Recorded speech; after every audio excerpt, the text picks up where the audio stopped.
Mesdames et messieurs, salut et bienvenue à cette première édition d'Entretien Éco. Aujourd'hui, nous allons parler de la conformité dans le système bancaire au sein de la communauté économique et monétaire de l'Afrique centrale.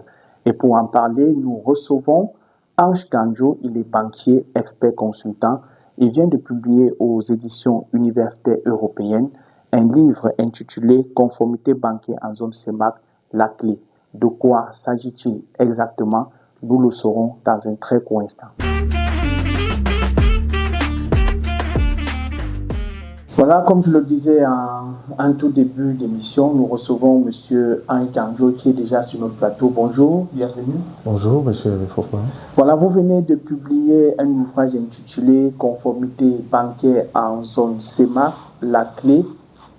Déjà, d'entrée de jeu, qu'est-ce que la conformité bancaire et pourquoi avoir choisi de publier cet ouvrage en ce moment précis? La conformité bancaire, M. Fopa, c'est l'ensemble des actions menées ou bien des mesures prises par les institutions financières assujetties à un régulateur bancaire afin de ne pas s'exposer au risque de non-conformité. Et le risque de non-conformité, quant à lui, c'est le risque de sanctions judiciaires, de sanctions disciplinaires ou administratives, de sanctions pécuniaires, de pertes financières et de pertes de réputation dues au non-respect des normes légales. Ces normes peuvent être internes à l'entreprise, notamment les statuts, le règlement intérieur ou bien le manuel de procédure, ou elles peuvent être externes, c'est-à-dire éditées et adoptées par l'autorité nationale, l'autorité sous-régionale, pour le cas où nous sommes en zone CEMAC. C'est-à-dire vous avez par exemple les arrêtés ministériels, vous avez le règlement COBAC, les règlements COBAC autant pour moi, et vous avez les lois nationales, et voilà. Donc, maintenant, pourquoi le timing? Honnêtement, si je vous dis que j'ai choisi ce timing, je ne pense pas. C'est un timing circonstancié. Pourquoi circonstancié? Parce que il se vient qu'en janvier 2023, je pense, après avoir fait une formation en lutte contre le blanchiment, le financement du tourisme et le financement de la prolifération dans le commerce international, délivré concomitamment par le ministère des Finances du Luxembourg et le groupe Banque mondiale. J'ai pris goût à la question de lutte contre le blanchiment d'argent et les questions de conformité. Donc, au sorti de cette formation en janvier 2023, j'ai commencé à m'intéresser aux questions de conformité au sein de la zone CEMAC. Chemin faisant, c'est comme ça que je mets la main sur une autre de la COBAC, celle de juin 2013, qui portait évaluation de la mise en œuvre du règlement COBAC de 2001 portant contrôle interne au sein des établissements de crédit. Donc dans cette note de la COBAC de juin 2013, il est mentionné à un moment donné que l'une des raisons pour lesquelles le contrôle interne, il faut le savoir, le contrôle interne c'est l'institution qui joue le rôle de gendarme au sein des institutions financières. L'une des raisons pour lesquelles ce contrôle interne avait la difficulté d'être mis en œuvre, du moins d'atteindre ses objectifs et ses missions au sein des établissements financiers assujettis à la COBAC, c'était dû à l'absence de la fonction de conformité au sein de ces établissements. Donc, après avoir fait ce constat, je décide donc, en observant la scène, de produire pour un début un livre blanc autant pour moi, ou un mini-livret sur la question de conformité que j'avais titré Tout savoir sur la conformité bancaire en Afrique centrale, en parenthèse la CEMAC. Et après avoir rédigé ce livret blanc, je l'ai publié en novembre 2023. Donc il était gratuit. Chose surprenante, après sa publication, il a connu pour la version française, parce qu'il faut dire que j'avais publié en les deux langues, en nos deux langues officielles, le français et l'anglais. La version française avait connu plus de 20 000 impressions en 24 heures. Et la version anglaise, plus de 8 000 impressions en 24 heures. Donc, ce constat a amené également des experts du monde entier à me féliciter sur le travail que j'avais fait. Ils trouvaient qu'ils étaient assez intéressants. Autant des experts camerounais de la zone CEMAC qui me disaient merci pour cette formation gratuite parce qu'ils avaient trouvé de la plus-value dans ce document. Donc, les experts européens également étaient stupéfaits de trouver un document qui leur enseigne à suffisance sur les questions de conformité au sein de la zone CEMAC. Donc, entre les experts européens et américains, l'une des félicitations qui qui m'a ému et qui m'a vraiment surpris, c'était celle d'une responsable du cabinet international assez prestigieux KPMG, une gouvernante, bref, elle est responsable de la gouvernance mondiale au sein de KPMG et basée aux États-Unis. Donc elle avait porté un fort intérêt à la question et après, nombreux d'entre eux, avec des doctorants en France et tout, m'ont dit mais pourquoi ne pas rédiger un livre? C'est vrai que en ce moment, je leur ai opposé un non déguisé parce que je trouvais le challenge assez costaud, parce que je ne me voyais pas honnêtement dans la posture d'auteur. Voilà, donc, ça a été un peu choquant, c'était le choc dès le début parce que je me disais rédiger sur la conformité, c'est un domaine assez vaste et tout, qu'est-ce que je vais dire et tout, voilà. Donc, après novembre 2023, donc, le temps est passé, l'eau a coulé sur le pont, je vais à l'étranger en fin octobre quand je reviens, octobre 2024 quand je reviens. J'ai connu une période d'inactivité et voilà, il y avait des aînés, que ce soit dans le monde professionnel, en CEMAC et autres, académiciens qui me disaient mais pourquoi ne pas rédiger le livre dont on te parle depuis fort longtemps. Et voilà, donc j'ai pu juguler cette pression qu'ils mettaient sur moi et en début 2025 je me suis lancé et en mai 2025 le livre a été publié pour la version française. Et dès juin, les 6 autres versions en 6 langues étrangères ont été publiées. Donc voilà. Oui, mais lorsque j'ai reçu l'ouvrage, je me disais, je m'attendais à avoir une maison d'édition qui exerce au Cameroun. Pourquoi avoir choisi d'éditer pour le livre ailleurs? Bon, il faut dire que le choix d'éditer le livre ailleurs, c'est la cible que je me propose dès le départ. Et l'opportunité que je me dis que les maisons étrangères d'édition peuvent m'offrir, notamment la traduction, comme je vous ai dit, aujourd'hui le livre existe en 7 langues. Donc je me disais que ça allait être plus facile, à travers une maison d'édition européenne, de diffuser le livre, le publier en plusieurs langues. Et ne maîtrisant pas le secteur et tout, donc j'avais quelques perceptions d'une industrie que je ne connais pas, celle de la publication du livre. Et mon souci au départ, c'était de faire savoir au monde, parce que vous savez, une autre partie de mes activités que je le fais à travers mes modestes moyens, c'est la prospection des investisseurs. Donc c'est à ce monde-là que je parle. Et je me suis dit, si je diffuse à travers une maison d'édition européenne, naturellement, le livre sera accessible au grand public et arrivera à bon port, quoi. Ok, on sait que, pour revenir au vif du sujet, on sait que dans les établissements financiers européens et américains, la fonction de conformité occupe une place prépondérante. Qu'en est-il exactement au sein de la CEMAC?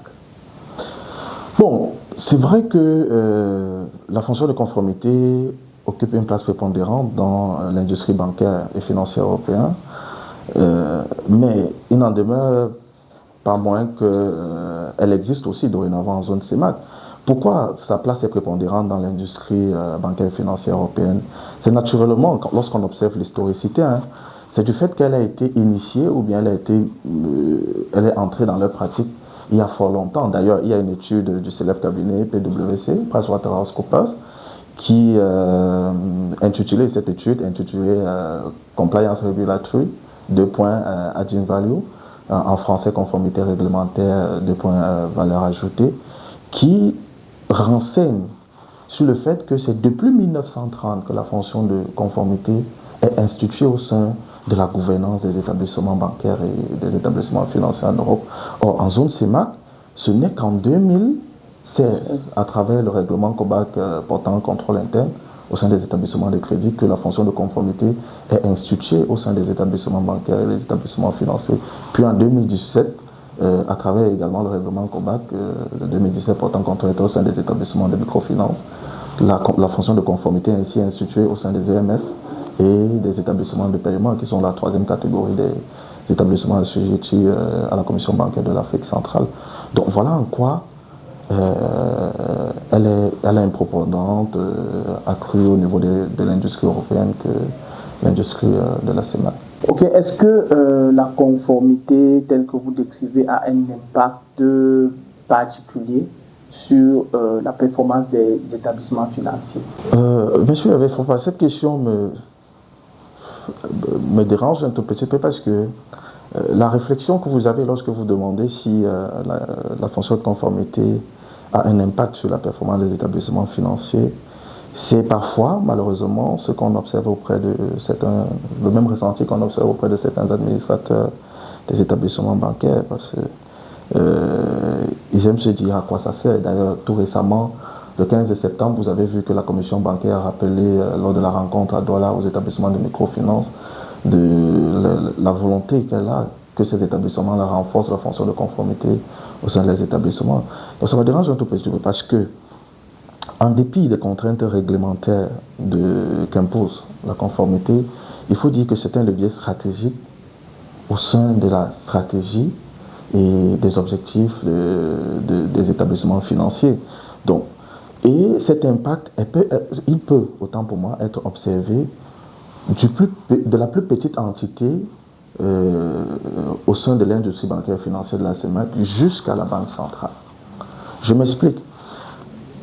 Il vous souvient certainement, au courant, je vais évoluer graduellement, au courant des années 2009, la Commercial Bank of Cameroon a été mise sur administration provisoire.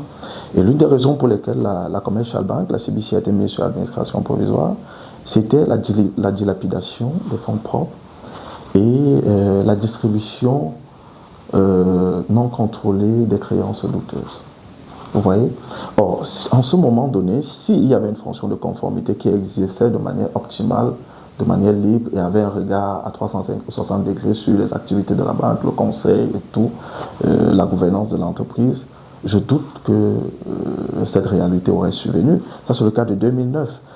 Nous progressons un tout petit peu. Heureusement que la CBC a retrouvé ses performances. Oui, heureusement. Et là, c'est parce qu'ils ont imposé un certain nombre de rigueurs au niveau du management. Et ce management-là est obligé de s'appuyer sur la conformité et le respect des lois et règlements. Donc, comme je disais, en 2014, par exemple, en février 2014, pendant que les Camerounais réfléchissaient au message d'amour qu'ils allaient adresser à leurs conjoints, le ministre des Finances de l'époque, M. Alamine Ousmane, a trouvé un meilleur moyen d'exprimer son amour à l'endroit des concitoyens camerounais, celui de censurer 84 établissements de microfinance qui exerçaient de manière illégale. Vous voyez que si ces établissements-là s'étaient entourés d'une fonction de conformité, je ne pense pas on serait venu vers eux à ce moment-là en leur disant que vous n'avez pas d'agrément. Au même moment qu'ils censuraient les 84 établissements de microfinance, je pense qu'il y avait 2 établissements de microfinance qui déclaraient la cessation d'activité. Et quand il y a cessation d'activité, ça veut dire que le contrôle interne n'était pas efficace. Parce que dans la structuration du contrôle interne, vous avez 2 niveaux, le contrôle permanent et l'audit interne. Si l'audit interne, par exemple, avait fait son travail, ils allaient développer des mesures pour contrecarrer ces cessations d'activité. Donc là, nous sommes dans les années 2014, comme je disais. On revient un peu plus près de nous. Vous avez en 2017. En 2017, par exemple, la BGFI Bank, le groupe BGFI Bank au Gabon, est sujet à des fraudes.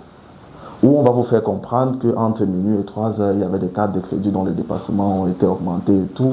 Les comptes de la banque ont été vidés, je crois, de près de 1,9 milliard. D'ailleurs, le DG de BGFI Bank à cette époque est allé en prison avec 8 autres cadres pour association aux malfaiteurs et tout le reste là. Donc si la conformité était là, parce que vous savez, la conformité dans sa structuration fonctionne sur la base de 4 structures principales et essentielles, notamment la sécurité financière, la protection de la clientèle, le contrôle permanent et la déontologie. Donc, dans ce cadre-là, la structure de protection de la clientèle, tout au moins, par ces mesures de sécurité et celles de blanchiment d'argent aurait pu contrecarrer ça n'avait pas survenu. Je pense que par après, le groupe BGFI Bank a fait des efforts dans ce sens. Plus proche de nous encore, nous sommes en 2023, vous avez vu la DG Agnès épouse Mandeng, je pense, si je me trompe sur l'orthographe de son nom, qui a été sanctionnée par la commission bancaire. Et je crois que c'est dans 10 ans qu'elle pourra encore exercer. Les greffes pour lesquelles on lui a retiré l'agrément, notamment, il y a le non-respect de la législation en matière de lutte contre le blanchiment des capitaux, un fait grave. Okay? Il y a par exemple le non-respect des résolutions de l'Assemblée générale, si je ne me trompe pas. Et cet ensemble de choses n'aurait pas pu survenir si la fonction de conformité était là pour accompagner ces leaders-là de manière optimale. Je reviens, il ne faut pas qu'on saute. Et puis, je vous ai pris le cas des microfinances, je vous ai pris le cas des banques. Ok.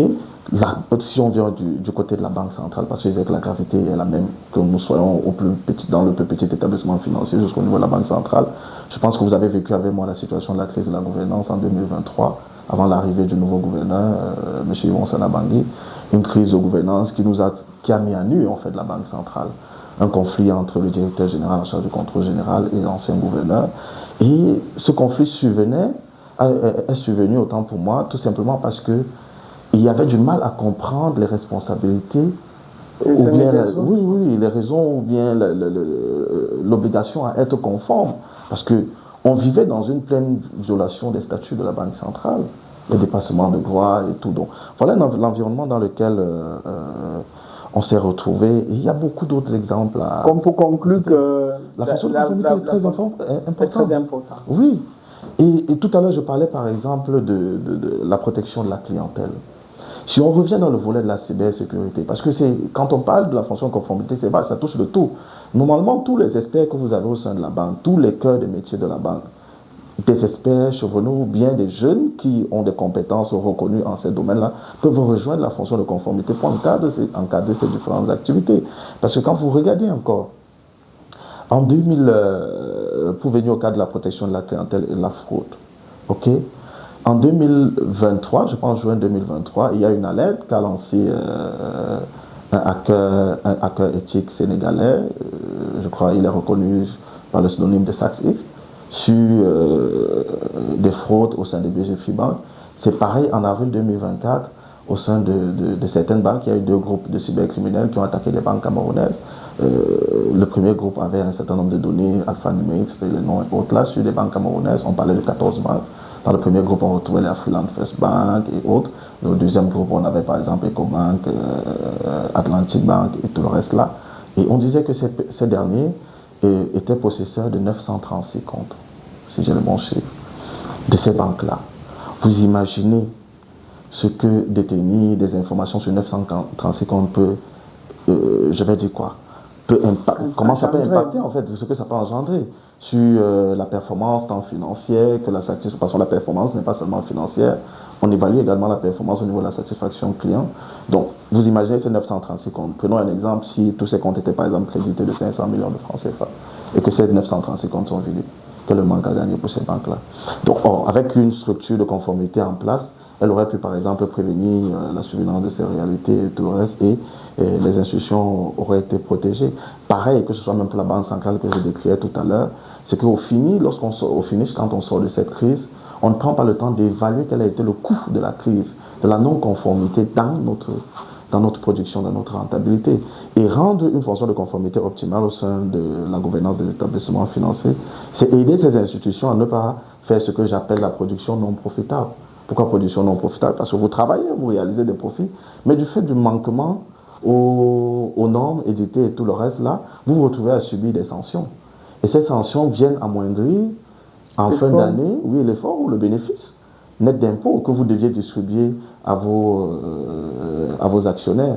Donc vous voyez qu'avec la présence d'une fonction de conformité, naturellement, on lutte contre ces réalités, ces flux et tout le reste, et on permet à l'institution d'être solide et surtout de pérenniser l'activité, parce que c'est ça le plus important.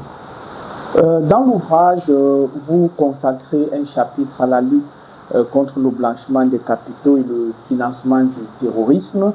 Y a-t-il un lien avec la conformité? Bien évidemment, il y a un lien étroit entre la lutte contre le blanchiment, le financement du terrorisme, et la prolifération et la conformité. Je dirais même un lien très fort. Vous avez remarqué que j'ai fait un chapitre sur la lutte contre le blanchiment des capitaux, j'ai également fait un chapitre sur la protection de la clientèle, de la vie privée. Pourquoi? Parce que la lutte contre le blanchiment est l'une des missions d'une des structures de la fonction de conformité. Tout à l'heure, je vous ai dit que la fonction de conformité était axée autour principalement de 4 structures. La sécurité financière, la protection de la clientèle, le contrôle permanent, autant pour moi, et la déontologie ou l'éthique. Donc, la lutte contre le blanchiment des capitaux est l'une des missions de la structure de sécurité financière. Parce qu'il faut dire que cette structure, la lutte contre la fraude, la corruption, les embargos et toutes les sanctions financières auxquelles pourrait faire face l'institution financière. Donc, si je peux me répéter, dans le but d'assurer la sécurité financière de l'institution financière, donc, elle veille à ce que l'ensemble des pratiques de la banque vont pas à l'encontre des mesures ou bien des réglementations éditées contre le blanchiment d'argent. Parce que vous savez que dès lors que vous avez omis de respecter ces réglementations-là, vous êtes sanctionné. Ça peut être des sanctions administratives, des sanctions pécuniaires et tout le reste. Donc, elle veille à ce que ça ne survienne pas. Et il faut naturellement, pour un pays comme le nôtre, le Cameroun, qui est classé 41e pays le plus corrompu au monde, vraiment mettre des dispositifs en place afin que ça ne prospère pas et que l'argent provenant des canaux douteux ne puisse pas pénétrer dans le circuit légal de l'économie à travers les banques. Donc que ces banques-là ne se constituent pas en véhicule de blanchiment d'argent. Donc cette fonction-là, cette structure, autant pour moi, de la fonction de conformité, a une lourde responsabilité. C'est pour ça que la plupart du temps, sur des réseaux professionnels, comme le LinkedIn, lorsque vous voyez des professionnels ou bien des agents de conformité ou des responsables de conformité, à 90% du temps, ils parlent de la lutte contre le blanchiment des capitaux. Mais il y a plusieurs autres questions qui relèvent de la fonction de conformité. Comme je disais tout à l'heure, la protection de la clientèle. Se rassurer que les droits des clients soient respectés. Récemment, on a vu notre aîné camerounais, Richard Bona, demander à ce qu'on lui rende des comptes sur des fonds qui avaient disparu de ses comptes, inscrits dans les livres de Afriland First Bank et Société Générale. Vous avez vu que la Afriland First Bank s'est démêlée à le satisfaire en moins d'une semaine. Bon, s'il n'était pas Richard Bona, qu'est-ce qui allait se passer? Est-ce qu'il allait être satisfait à temps? C'est la question que nombreux Camerounais vont se poser, parce que quand vous allez observer, il y a des gens qui vont se dire que lui c'est Richard Bona, on a résolu son problème, nous on se plaint chaque jour que notre argent a disparu, on ne voit pas, on ne comprend pas et tout. Donc la fonction de conformité est là pour se rassurer que ce genre de choses ne surviennent pas. Mais bon, généralement quand on fait des offres de services à ces entités, on vous dit qu'elles ont des personnes qui s'occupent de ça. Mais sur le terrain, qu'est-ce qu'on observe? C'est la question. Nous nous acheminons bientôt vers la fin de cet entretien. S'il y avait un dernier mot à dire aux responsables de banque en matière de conformité, quel sera le message? En matière de conformité, s'il y avait un mot à dire aux responsables de banque, je crois que je m'inscrirais dans la même lancée que la commission bancaire tout récemment à Douala, le 15 octobre. Ça veut demander de renforcer déjà les dispositifs de contrôle interne.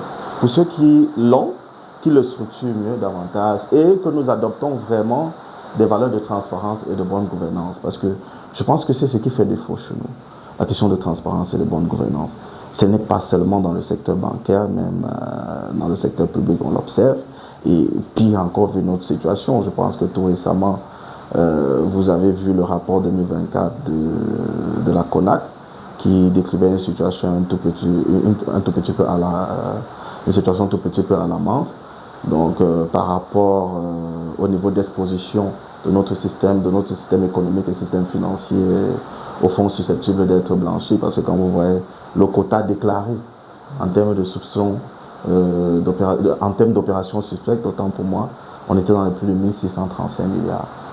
Ça, c'est un risque auquel sont exposées les banques chaque année, suivant les déclarations de la CONAC. Mais maintenant, si on essaie un tout petit peu d'être camerounais et qu'on se dit que si les gens ont pu déclarer ça, combien n'a pas été déclaré?